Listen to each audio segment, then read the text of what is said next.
আহত হয়েছিলেন আরও ৭০০-র বেশি বিমান সেনা।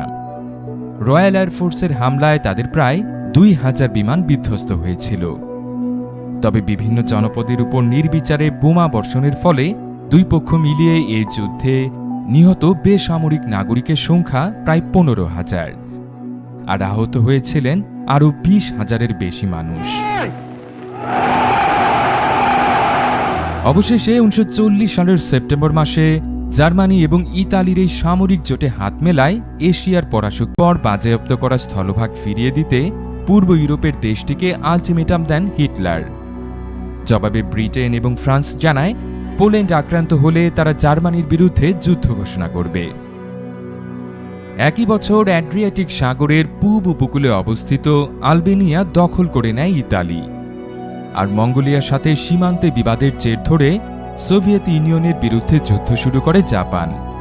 ওই যুদ্ধে পরাজিত হবার পর নিজেদের পশ্চিমমুখী সম্প্রসারণ বন্ধ করে দক্ষিণে নতুন উপনিবেশ সৃষ্টিতে মনোনিবেশ করে পূর্ব এশিয়ার এই দেশটি।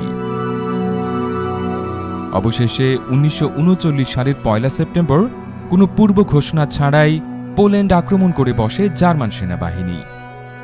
প্রতিশ্রুতি অনুযায়ী এর প্রতিক্রিয়ায় জার্মানির বিরুদ্ধে যুদ্ধ ঘোষণা করে ব্রিটেন এবং ফ্রান্স। এই যুদ্ধে জার্মানি সম্পূর্ণ আনকোরা একটি সমর কৌশল প্রয়োগ করে। ব্লিটজক্রিগ শীর্ষক এই কৌশলে ট্যাঙ্ক এবং অন্যান্য সাঁজোয়া যান ব্যবহার করে শত্রুপক্ষের প্রতিরোধ রেখা খুব দ্রুত ভেঙে ফেলা হয়। তারপর দুপাশের শত্রুকে আলাদাভাবে ঘিরে ফেলা হয়। জার্মানির অভিনব এই সমর কৌশলের মুখে পোল্যান্ডের সামরিক বাহিনী তেমন শক্ত কোনো প্রতিরোধই গড়ে তুলতে পারেনি। জার্মানি যখন তার পূব সীমান্তে দখল অভিযানে ব্যস্ত ছিল, তখন ব্রিটেন এবং ফ্রান্সের যৌথ বাহিনী পশ্চিম দিক থেকে জার্মানির ভেতর ঢুকে পড়ার বদলে দেশটির পশ্চিম সীমান্তে প্রথম বিশ্বযুদ্ধের মতো দীর্ঘস্থায়ী সংঘাতের প্রস্তুতি গ্রহণ করে। মিত্রবাহিনীর এই ভুলে পশ্চিম পোল্যান্ড জার্মানির দখলে চলে যায়। এই সুযোগে সোভিয়েত ইউনিয়নও সেনা পাঠিয়ে পোল্যান্ডের পূর্বাঞ্চলটুকু দখল করে নেয়। পোল্যান্ডের পাশাপাশি ফিনল্যান্ডের সীমান্তবর্তী একাধিক এলাকায় সেনা মোতায়েন করে সোভিয়েতরা। সোভিয়েত হানাদারদের বিরুদ্ধে ফিনল্যান্ডের সেনাদের যুদ্ধটি উইন্টার ওয়ার নামে পরিচিত। সামরিক শক্তির বিচারে সোভিয়েত ইউনিয়ন তাদের প্রতিপক্ষ ফিনল্যান্ডের তুলনায় অনেক এগিয়ে থাকলেও আক্রমণকারীরা এই যুদ্ধে খুব একটা সুবিধা করতে পারেনি। শেষ পর্যন্ত ১৯৪০ সালের মার্চ মাসে দুপক্ষের মধ্যে শান্তি চুক্তি স্বাক্ষরিত হয়। এই যুদ্ধে সোভিয়েত ইউনিয়নের দুর্বলতার বিষয়টি হিটলারের দৃষ্টি আকর্ষণ করেছিল। এর ফলে তার মনে সোভিয়েত ইউনিয়ন দখলের তীব্র বাসনা জন্ম নেয়। একই সময় ব্রিটেন এবং ফ্রান্সের যৌথ নৌবাহিনী নর্থ সির সমুদ্র পথে অবরোধ আরোপ করে। এর ফলে সুইডেন থেকে জার্মানিতে জ্বালানি তেল আমদানি বন্ধ হয়ে যাবার আশঙ্কা সৃষ্টি হয়। জবাবে জ্বালানি আমদানির সমুদ্রপথটি নিরাপদ রাখার বাহানায় ১৯৪০ সালের এপ্রিল মাসে ডেনমার্ক এবং নরওয়ে দখল করে নেয় জার্মান সেনাবাহিনী। ওই বছর মে মাসে প্রথম বিশ্বযুদ্ধের অনুকরণে নেদারল্যান্ডস, বেলজিয়াম এবং লুক্সেমবার্গ দেশ তিনটি দখল করে নেয় নাৎসি সেনারা। এ থেকে মিত্রবাহিনীর ব্রিটিশ এবং ফরাসি সেনা কর্তৃপক্ষ মনে করেছিল প্রথম বিশ্বযুদ্ধের মতোই স্লিফেন পরিকল্পনা বাস্তবায়ন করতে যাচ্ছে জার্মানি। এই ধারণার কারণে বেলজিয়াম এবং নেদারল্যান্ডসের সেনাবাহিনীর সাথে সম্মিলিত প্রতিরোধ গড়ে তোলার সিদ্ধান্ত নেয় মিত্রবাহিনী। কিন্তু জার্মানি তাদের পশ্চিম দিকেও ব্লিটজক্রিগ রণকৌশল ব্যবহার করে। মিত্রবাহিনীর প্রতিরক্ষা বুর্জের দুর্বলতম স্থানে তারা বোমারু বিমান ব্যবহার করে প্রথমে উপর্যুপরি কয়েক ঘণ্টা গোলাবর্ষণ করে। এরপর সেই ফাঁক দিয়ে প্যাঞ্জার ট্যাঙ্ক এবং সাঁজোয়া যানের বহর শত্রুপক্ষকে ঘিরে ফেলে। এইভাবে ব্রিটেন, ফ্রান্স, বেলজিয়াম এবং নেদারল্যান্ডসের প্রায় ১৫ লাখ সেনা ডানকার্ক সৈকতে আটকা পড়েন। শেষ পর্যন্ত অবশ্য সেখান থেকে প্রায় ৩.৫ লাখ ব্রিটিশ এবং ফরাসি সেনাকে ইংল্যান্ডে উদ্ধার করে নিয়ে যাওয়া হয়েছিল। ১৯৪০ সালের ৪ জুন ডানকার্ক সৈকতটিও জার্মান সেনাদের দখলে চলে যায়। এরপর নাৎসি বাহিনী ফ্রান্স দখলে অভিযান শুরু করে। দেশটির রাজধানী প্যারিস অভিমুখে বিদ্যুৎ গতিতে এগিয়ে যায় জার্মান সেনারা। উত্তরে এই অস্থিরতার সুযোগে দক্ষিণ পূব সীমান্ত দিয়ে ফ্রান্সের ভেতর ঢুকে পড়ে ইতালির সেনাবাহিনী। ফ্রান্সের নবনির্বাচিত সরকার প্রধান মার্শাল বেতা দ্বিমুখী এই সাঁড়াশি আক্রমণের মুখে যুদ্ধবিরতির চুক্তি স্বাক্ষরে বাধ্য হন। কিন্তু লন্ডনে নির্বাসিত ফরাসি সেনাপ্রধান জেনারেল শার্ল দু গল এক রেডিও বার্তায় ফ্রান্সের জনসাধারণের প্রতি নাৎসি বাহিনীর বিরুদ্ধে সশস্ত্র সংগ্রাম অব্যাহত রাখার ঘোষণা দেন। মার্শাল বেতা তার অনুসারীদের মধ্য থেকে হিটলারপন্থী সরকার গঠন করে দক্ষিণ ফ্রান্সের ভিসি শহরে রাজধানী সরিয়ে নেন। আর ফ্রান্সের উত্তর এবং পশ্চিম প্রান্তে আটলান্টিক মহাসাগরের উপকূলবর্তী বিস্তীর্ণ এলাকায় নাৎসি বাহিনী তাদের নিজস্ব সামরিক শাসন কায়েম করে। এর ফলে ফরাসি নৌবাহিনীর যুদ্ধজাহাজগুলো জার্মানির দখলে চলে যায়। এদিকে উত্তর এবং পশ্চিমে এই অস্থিরতার সুযোগে পূর্ব ইউরোপের লাটভিয়া, এস্তোনিয়া এবং লিথুয়েনিয়া দেশ তিনটি কোনো যুদ্ধ ছাড়াই দখল করে নেয় সোভিয়েত ইউনিয়ন। স্পেন এবং পর্তুগাল ছাড়া ইউরোপের মূল ভূখণ্ডের পুরোটা নিজের দখলে নেবার পর 1940 সালের জুলাই মাসে ইংলিশ চ্যানেলের ওপারে ব্রিটেন দখলে যুদ্ধ শুরু করে নাৎসি বাহিনী। কিন্তু ব্রিটিশ নৌবাহিনীর শক্তি মোকাবেলায় সামর্থ্য না থাকায় ইংল্যান্ডের দক্ষিণ পূর্ব উপকূলে বিমান হামলা চালিয়েই সন্তুষ্ট থাকতে হয় তাদের। রয়্যাল এয়ারফোর্স এবং জার্মান বিমান বাহিনীর মধ্যে এই যুদ্ধটি ইতিহাসের পাতায় ব্যাটল অব ব্রিটেন নামে স্থান করে নিয়েছে। প্রথম দিকে এই যুদ্ধে জার্মান বিমান বাহিনী শুধু মিত্র বাহিনীর সামরিক স্থাপনাগুলো লক্ষ্য করেই বোমা হামলা চালাত। কিন্তু আগস্ট মাসে এমন একটি হামলায় ব্যবহৃত বোমাটি লক্ষ্যভ্রষ্ট হয়ে লন্ডনের উপকণ্ঠে এক জনপদে আঘাত হানে। এর জবাবে খোদ বার্লিন শহর লক্ষ্য করে বোমা হামলা চালায় ব্রিটিশ বিমান বাহিনী, যা হিটলারকে ভীষণ ক্ষুব্ধ করে তোলে। এরপর থেকে সামরিক স্থাপনার বদলে ইংল্যান্ডের বিভিন্ন শহর লক্ষ্য করেই বোমা বর্ষণ শুরু করে জার্মানি। সব মিলিয়ে 1940 সালের 10 জুলাই থেকে শুরু হয়ে 31 অক্টোবর পর্যন্ত প্রায় 4 মাস স্থায়ী এই আকাশ যুদ্ধে শেষ পর্যন্ত ব্রিটিশ বিমান বাহিনী জয়লাভ করে। কিন্তু উভয় পক্ষেই প্রচুর ক্ষয়ক্ষতি হয়েছিল। ব্রিটিশ বিমান বাহিনীর 1,500-এর বেশি পাইলট এই যুদ্ধে প্রাণ হারান। আহত হন আরও প্রায় 500 জন। আর শত্রুপক্ষের হামলায় বিধ্বস্ত বিমানের সংখ্যা 1,744টি। এর বিপরীতে জার্মান বিমান বাহিনীর 2,500-এর বেশি পাইলট এই যুদ্ধে নিহত হন। আহত হয়েছিলেন আরও 700-র বেশি বিমান সেনা। রয়্যাল এয়ারফোর্সের হামলায় তাদের প্রায় 2,000 বিমান বিধ্বস্ত হয়েছিল। তবে বিভিন্ন জনপদের উপর নির্বিচারে বোমা বর্ষণের ফলে দুই পক্ষ মিলিয়ে এই যুদ্ধে নিহত বেসামরিক নাগরিকের সংখ্যা প্রায় 15,000, আর আহত হয়েছিলেন আরও 20,000-এর বেশি মানুষ। অবশেষে 1940 সালের সেপ্টেম্বর মাসে জার্মানি এবং ইতালির এই সামরিক জোটে হাত মেলায় এশিয়ার পরাশক্তি জাপান। এই ত্রিদেশীয় জোটকে অক্ষ শক্তি নাম দিয়েছেন ইতিহাসবিদরা। বিস্ময়কর ব্যাপার হলো, একই সামরিক জোটে থাকলেও জার্মানি এবং ইতালি সম্পূর্ণ ভিন্ন দুটি যুদ্ধে জড়িয়ে পড়েছিল। একদিকে ইতালি ইউরোপ জুড়ে আধিপত্য বিস্তারের পরিবর্তে নিজেদের উপনিবেশের সংখ্যা বৃদ্ধির উপর গুরুত্ব দিচ্ছিল, যার ধারাবাহিকতায় ইতালি সেনাবাহিনী আলবেনিয়া, গ্রিস, মিশর এবং ইথিওপিয়া দখলে অভিযান শুরু করে।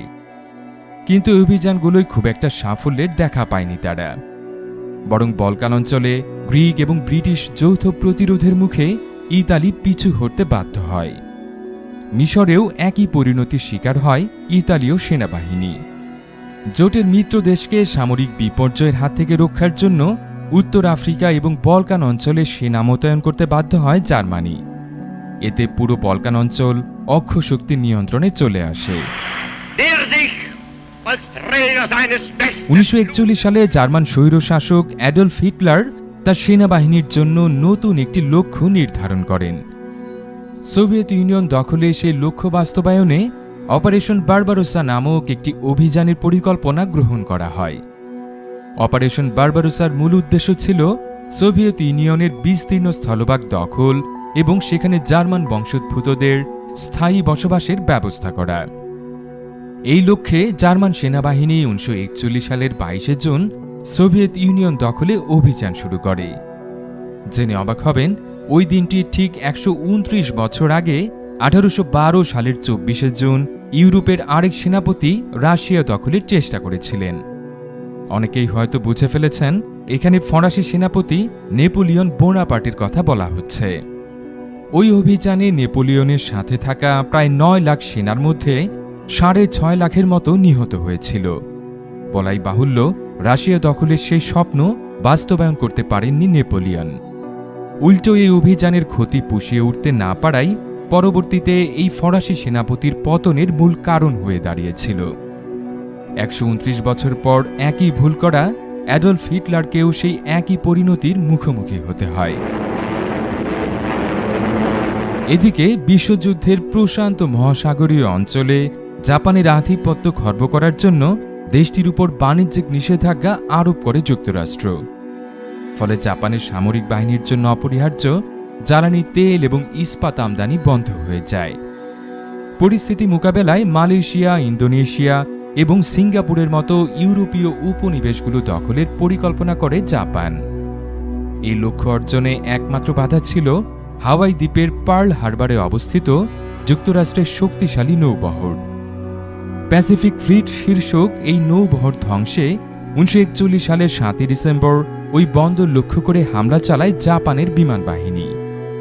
এর বদলা নিতে ব্রিটেন এবং ফ্রান্সের সাথে মিত্র বাহিনীতে যোগ দেয় যুক্তরাষ্ট্র। তবে ক্ষতিগ্রস্ত নৌবহর মেরামত করে যুদ্ধে সেনা প্রেরণের জন্য বাড়তি সময় প্রয়োজন ছিল তাদের। সেই সময়ে মিয়ানমার এবং সিঙ্গাপুর সহ দক্ষিণ পূর্ব এশিয়ার বেশ কয়েকটি দেশ দখল করে নেয় জাপান। পরের বছর আটলান্টিক মহাসাগরে ব্রিটেনের যাত্রী এবং পণ্যবাহী জাহাজগুলো লক্ষ্য করে সাবমেরিন হামলা শুরু করে জার্মান নৌবাহিনী। এই হামলায় তাদের ব্যবহৃত ইউবোটগুলো রীতিমতো কিংবদন্তির পর্যায়ে পৌঁছে গেছে। ১৯৪২ সালের এপ্রিল মাস থেকে শুরু হওয়া এই নৌযুদ্ধটি ব্যাটল অব আটলান্টিক নামে পরিচিত। এই মাসে যুক্তরাষ্ট্র গোপনে একটি মহাশক্তিশালী সমরাস্ত্র নির্মাণে গবেষণা শুরু করে। ম্যানহাটন প্রজেক্ট শীর্ষক এই গবেষণা প্রকল্পেই প্রথম পারমাণবিক অস্ত্র আবিষ্কার করা হয়েছিল।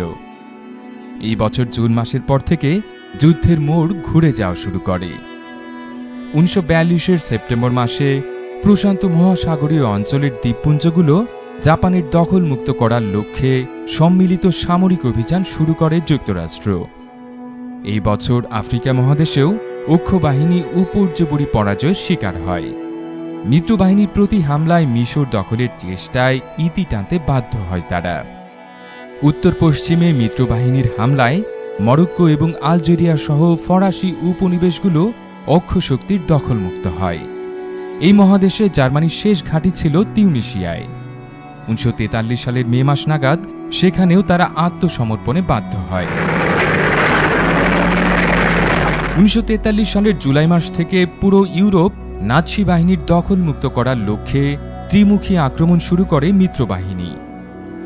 পূব দিক থেকে সোভিয়েত ইউনিয়নের রেড আর্মি ইউরোপের মূল ভূখণ্ডে ঢুকে পড়ে। দক্ষিণে আফ্রিকা থেকে মিত্রবাহিনী ইতালির নিয়ন্ত্রণে থাকা সিসিলি দ্বীপপুঞ্জে অবতরণ করে। আর পশ্চিমে ফ্রান্সের কোনো উপকূলে বিপুল পরিমাণ সেনা প্রেরণের সিদ্ধান্ত নেওয়া হয়। এর জন্য ফ্রান্সের কোন উপকূল ব্যবহার করা হবে তা নিয়ে মতানৈক্যের কারণে এর বাস্তবায়ন প্রায় ১ বছর পিছিয়ে যায়। শেষ পর্যন্ত ১৯৪৪ সালের জুন মাসে নরম্যান্ডি উপকূলে প্রায় ২১ লাখ সেনা অবতরণ করে। অপারেশন ওভারলর্ড শীর্ষক এই অভিযানটি ইতিহাসের বৃহত্তম সেনা অভিযান হিসেবে বিবেচিত হয়। এতে অংশ নেয়া সেনাদের অধিকাংশই ছিলেন যুক্তরাষ্ট্র, ব্রিটেন এবং কানাডার নাগরিক। মিত্রবাহিনীর ত্রিমুখী হামলায় পিছু হটতে হটতে নাৎসি বাহিনী ১৯৪৫ সালের জানুয়ারি মাসে জার্মানির ভেতরে ঢুকে যেতে বাধ্য হয়। এই বছর ফেব্রুয়ারি মাসে বর্তমান ইউক্রেইনের ইয়াল্টা শহরে মিত্রবাহিনীর সরকার প্রধানদের মধ্যে এক ঐতিহাসিক শীর্ষ সম্মেলন অনুষ্ঠিত হয়েছিল, যেখানে একত্রিত হয়েছিলেন যুক্তরাষ্ট্রের প্রেসিডেন্ট ফ্র্যাঙ্কলিন ডি রুজভেল্ট, ব্রিটেনের প্রধানমন্ত্রী উইনস্টন চার্চিল এবং সোভিয়েত ইউনিয়নের সর্বাধিনায়ক জোসেফ স্টালিন। এই সম্মেলনেই লিগ অব নেশনস ভেঙে দিয়ে নতুন একটি বিশ্ব সংস্থা গঠনের সিদ্ধান্ত নেওয়া হয়। সেই সিদ্ধান্ত অনুযায়ী জাতিসংঘ তাদের কার্যক্রম শুরু করে। এ সময় মিত্রবাহিনীর জার্মানি অভিমুখে যাত্রাও বন্ধ ছিল না। এপ্রিল মাস নাগাদ খোদ বার্লিন শহরটিও সোভিয়েত সেনারা ঘিরে ফেলেছিল। মে মাসে জার্মানির চূড়ান্ত আত্মসমর্পণের দুদিন আগে আত্মহত্যা করেন অ্যাডলফ হিটলার। 1945 সালের জুন মাস থেকে জাপানের বিরুদ্ধে সর্বশক্তি নিয়োগ করে মিত্রবাহিনী। জুলাই মাসে দেশটির সরকারকে নিঃশর্ত আত্মসমর্পণের আলটিমেটাম দেওয়া হয়। এই আলটিমেটাম প্রত্যাখ্যান করায় আগস্ট মাসে জাপানের হিরোশিমা এবং নাগাসাকি শহরে দুটি পারমাণবিক বোমার বিস্ফোরণ ঘটায় যুক্তরাষ্ট্র। এই বিস্ফোরণে জনবহুল শহর দুটির প্রায় 2.5 লাখ মানুষ প্রাণ হারায়। বিধ্বংসী হামলার পর দিশেহারা হয়ে পড়ে জাপান। একদিকে ছিল ফের পারমাণবিক হামলার আশঙ্কা, অন্যদিকে ছিল মিত্রবাহিনী যে কোনো সময় দেশটিতে ঢুকে পড়তে পারে। এমন অবস্থায় 1945 সালের 15 আগস্ট নিঃশর্ত